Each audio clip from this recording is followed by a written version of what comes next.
제가 지난번에 플라스틱에 대한 영상을 올리겠다고 했는데요. 죄송합니다. 그럴 수가 없었습니다. 플라스틱에 대한 자료를 모으다가 보게 된 화석연료, 이산화탄소 배출, 탄소 중립, 지구온난화 등의 이야기를 자세히 알게 되었거든요. 저는 오래 살 줄 알았는데 이제는 제 명대로 못 살고 죽을 수도 있겠구나 했어요. 그리고 그건 여러분도 마찬가지입니다.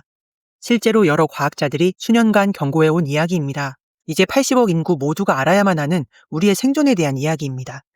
인류 탄생 이래 지구 평균 온도 1도 상승에 1000년 이상이 걸렸는데 18세기 후반 산업화 이후 100여 년 만에 평균 1도가 올라갔대요. 지금의 온도 상승은 지나치게 빠른데 가장 큰 원인은 우리 인류가 생활 전반에 걸쳐 쓰고 있는 화석 연료로 인해 배출된 온실가스 때문이라고 합니다.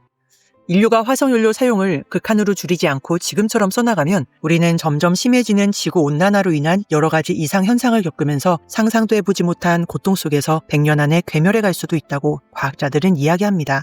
이에 2015년 세계 195개의 나라가 모인 파리협정에서 2025년까지 지구 평균 온도를 1.5도씨 이상으로 올리지 말자 하는 약속을 했고, 이를 위해 이산화탄소 배출을 계속 줄여서 더 이상 지구온난화가 심해지지 않을 수 있는 조건인 탄소 중립 상태를 만들기로 약속했습니다. 우리나라도 여기 포함됩니다. 그런데 2024년 2월 벌써 1.5도씨를 넘어버렸습니다. 그해 두바이 사막은 2년치의 비가 한꺼번에 내려 홍수가 났습니다. 유럽 전역에도 홍수가 났고요. 남유럽은 강력 무더위로 6월에 43도를 기록했고 산불이 덮쳤습니다. 프랑스 42도, 스페인 44도, 그리고 영국도 40.3도씨로 역사상 최고 온도를 기록했습니다. 당시 뉴스를 보면 영국의 철로가 휘고 도로가 녹아버린 영상을 볼 수 있습니다. 서유럽은 폭염으로 2만 명 이상 사망했습니다. 기억하시나요? 6년 전 2019년 9월 호주에서 수개월간의 대산불로 한반도 크기의 80% 면적이 소실되고 야생동물 약 5억 마리가 불탔습니다. 이 화재로 수백 명이 사망했습니다. 극심한 가뭄과 폭염이 큰 원인이었습니다. 지구 온도가 지금보다 0.8도씩 더 상승하여 2도까지 올라가면 세계 도시 인구 4억 명 이상이 극심한 물 부족을 겪는다고 합니다. 농업에 문제가 생기고 식탁에선 김치가 사라집니다. 배추와 쌀, 옥수수, 감자, 고추 재배도 어려움을 겪습니다. 물가가 끝도 없이 치솟거나 재배 품목에서 완전히 사라집니다. 바닷속 산호초가 사라집니다. 그것은 어류 4분의 1의 멸종으로 이어집니다. 전례 없는 가뭄, 홍수의 피해는 빠른 속도로 증가하고 이를 복구하기 위해 수많은 시간, 자원, 자금이 계속 쓰일 수 있습니다. 인류도 처음 겪고 있는 일이기에 정확히 예측조차 하기 힘듭니다. 1.5도씨의 돌파도 예상보다 더 빨랐거든요. 인류의 문명이 멈추거나 쇠퇴될 가능성도 큽니다. 현재 화석연료를 거의 쓰지도 않는 가난한 나라들이 우리보다 먼저 치명적인 피해를 입고 있습니다. 홍수로 인해 파키스탄, 방글라데시 등의 나라는 70% 이상 물에 잠겨 사라지고 있습니다. 어느 나라든 가난한 국민들이 가장 먼저 타격을 받습니다. 지구 온도 2도씨 상승까지 0.8도 남았는데요. 이 0.8도 차이로 7억 명 이상의 난민 발생이 예상됩니다. 생존을 위해 가족의 손을 잡고 타국으로 이동하는 기후 난민들, 굶어 죽는 사람들, 불안과 공포에 노출된 사람들이 폭동을 일으켜 생존을 위한 처절한 폭력이 난무하고 식량 쟁탈을 위한 전쟁이 일어나고 전 세계는 초토화되기 시작합니다. 이것은 40대인 김보통이 죽기 전에 겪을 수 있는 일입니다. 현재 인류의 생활 패턴은 75년 후인 2100년 약 3도씨까지 상승할 시나리오를 따라가는 중이라고 합니다. 지구 온도가 3도까지 상승하면 이제는 식물 재배 자체가 불가합니다. 수많은 사람들이 몸에서 열이 배출되지 않는 뜨거운 환경 속에서 죽어갑니다. 그리고 살아있다 한들 지금 누리고 있는 평범한 일상은 이미 사라지고 없을 수도 있습니다. 바다의 수면은 빠르게 상승해 많은 도시가 물에 잠깁니다. 대한민국 서울 일부와 인근의 바닷가 주변 도시들, 인천공항, 김포공항이 사라집니다. 지금부터 5년 후엔 부산 또한 많은 면적이 물에 잠깁니다. 서울 날씨는 두바이와 같은 아열대 건조기후가 되어 여름에는 40도 이상을 육박하고 알래스카는 하와이처럼 열대기후로 변해버립니다. 적응할 수 없을 정도의 빠른 속도로 한국의 사계절이 무너져 내립니다. 사회 전체가 적응할 새도 없이 변화해갑니다.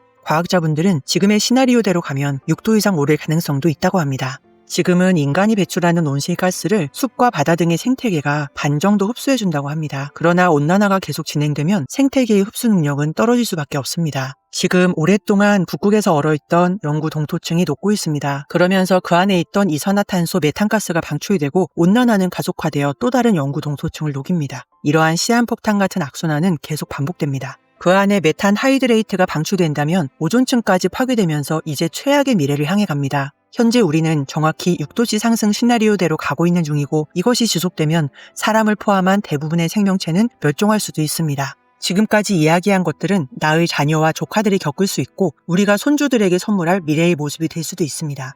유엔 기후변화협약 사무총장인 사이먼 스티엘은 2년 전 말했습니다. 지구를 구할 수 있는 마지막 시간이 단 2년 남았다. 이 시간을 계산하면 2025년 올해 11월입니다. 인류의 미래를 바꿀 수 있는 기회가 그래도 9개월 남았네요. 뱃속에 새 생명이 생기고 태어날 수 있는 9개월 동안 우리는 뭘 해야 할까요? 이쯤 되면 사람들의 반응이 여러 갈래로 갈릴 것 같습니다. 1. 뭔가 해야겠다고 느끼지만 방법을 찾자니 막막해하다가 어느새 잊어버리고 일상으로 돌아가는 사람. 2. 너무 많이 들은 소리라 이제는 피곤하다며 외면하거나 슬픔, 무기력에 빠지는 사람. 3. 기업과 정부가 변하지 않으면 개인이 해봐야 소용없다고 하며 변화를 포기하는 사람. 4. 중국, 미국 같은 큰 나라가 바뀌지 않으면 우리가 해봤자 아무 소용없다고 하며 변화를 포기하는 사람. 5. 너무 많이 들어서 피곤하고 기업과 정부가 변해야 하고 중국, 미국 같은 큰 나라가 바뀌어야 한다고 하면서 스스로도 일상에서 탄소 배출을 줄이려고 노력하는 사람.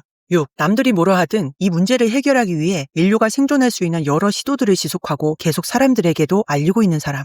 지금 인류에게 필요한 유형은 몇 번일까요? 예전에 저는 1번이었고 최근에서야 5번이 된 것 같습니다. 그리고 이제 6번을 따라가려고 합니다. 제 생각에 제가 2, 3, 4번 유형의 모습을 선택하는 것은 저 자신에게도 도움이 되지 않을 것 같습니다. 포기하지 않고 방법을 찾으며 앞으로 나아가야 할 시기에 오히려 반대로 뒷걸음질 치면서 함께 살려보려고 애쓰고 있는 사람들까지 힘 빠지게 할 수 있으니까요. 가끔 7번 유형도 있습니다. 빨리 지구가 멸망해버려서 인류가 사라졌으면 좋겠다고. 또는 자연재해로 인해 인구가 반으로 줄어들게 되니 오히려 좋다고. 근데 그분은 자신이 그 인류의 한 사람이라는 것을 잊고 계신 것 같네요. 자신이 인류인데 멸망해버렸으면 좋겠다고 하니 지금 당장 멸망해서 사라질 마음의 준비는 하신 건지 모르겠어요.